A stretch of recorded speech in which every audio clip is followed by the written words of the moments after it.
I love a good conspiracy theory, and this one's a real banger. It's called Operation Sandman.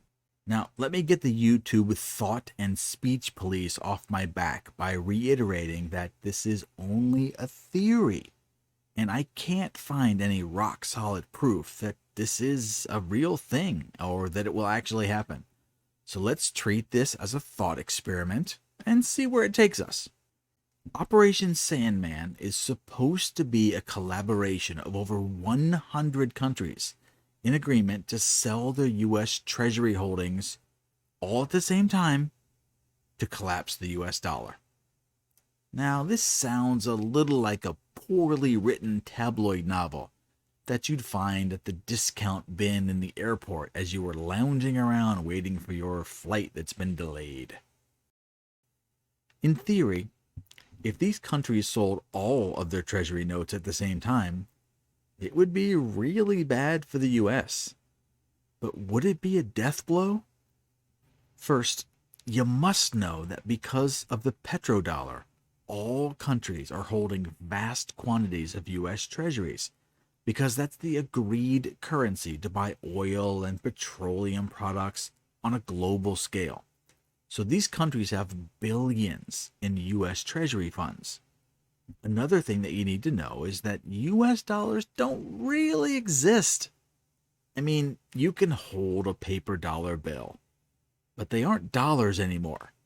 If you look at the top, they say Federal Reserve Note, not US dollar. Big difference. The Federal Reserve is not federal, and it's not a reserve. It's a collection of private banks. I am going to way oversimplify this to the point of almost being absurd. But this is what actually happens.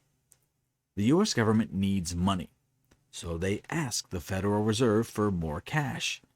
The Fed says, sure, what can you give me in trade? Now the US says, hey, we have these sweet treasury bonds, and they earn interest. So if you buy $100 of treasury notes, we get $100 in Federal Reserve notes. Now, the U.S. Treasury notes also pay a dividend. So in fact, let's say you get $102 in return over time. But the U.S. doesn't have the extra $2 to pay the dividend, so they need to borrow more money by issuing more treasury notes, which then also pay a dividend, which they don't have, so they need to borrow more money to pay for that, etc., etc. Well, you keep doing this for over 100 years, and we owe more than we can ever repay. It's just not mathematically possible. So it's that simple. That's how our money works, basically. Now, because the U.S. can print money from thin air, and we force the entire world to use this money to buy global commodities, the entire world is getting a little tired of this arrangement. Now, every other country, they have to create goods and services to earn or buy their U.S. Treasury notes. But the U.S. can just kind of create them from thin air. It would not be too impossible to imagine that a group of countries is completely sick of this, and they want to return to a solid form of money, perhaps gold, maybe even Bitcoin, I don't know. I mean, the U.S. can't create either of those from thin air, so it seems more fair. So what does happen if all of these countries sell their U.S. Treasury notes at the same time? Well, first off, who would they sell them to? There has to be a buyer. Now, my guess is that the U.S. would start buying them at full value as fast as possible and as quietly as possible. They need to keep up appearances and portray that they are still valuable. Therefore, they're worth full face value. But even this unlimited amount of money will eventually reach an end. So they'll probably start discounting them. You got a $100 T-note? That's now worth $80.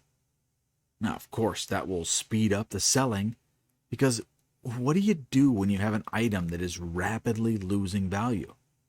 you got to rush out and sell it while there's still some cash value. That, of course, makes the problem worse.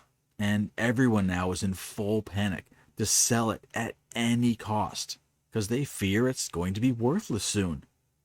And that's the real panic.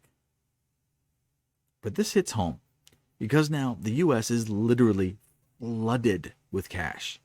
Hey, that sounds great. We could all be rich. Well, that's not usually how it works. Let's take this, once again, a way oversimplified example. Let's say you own an apple tree. It's the only apple tree in town, and your tree produces 100 apples per year. Simple. You sell each of your apples for $1.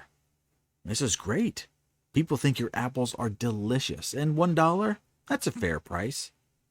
But now there are billions of dollars floating around because all the global supply of money has returned to the US. This is simple supply and demand. Now, you can now charge $5 for an apple.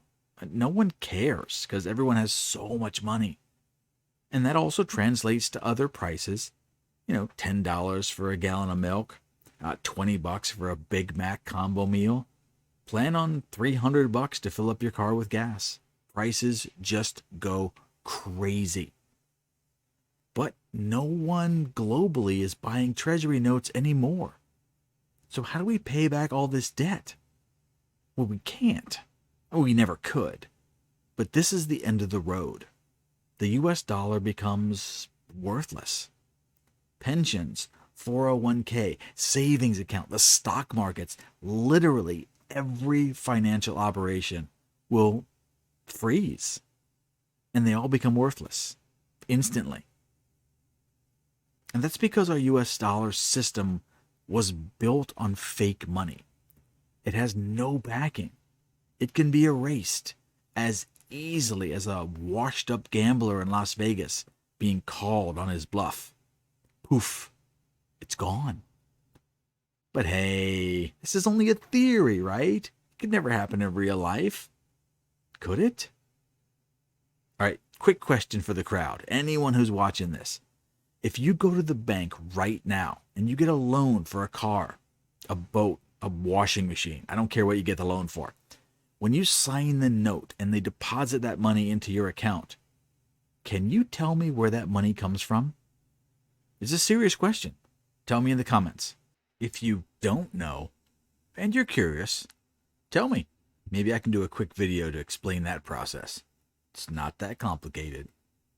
All right, I got another video coming later, so I'll see you soon.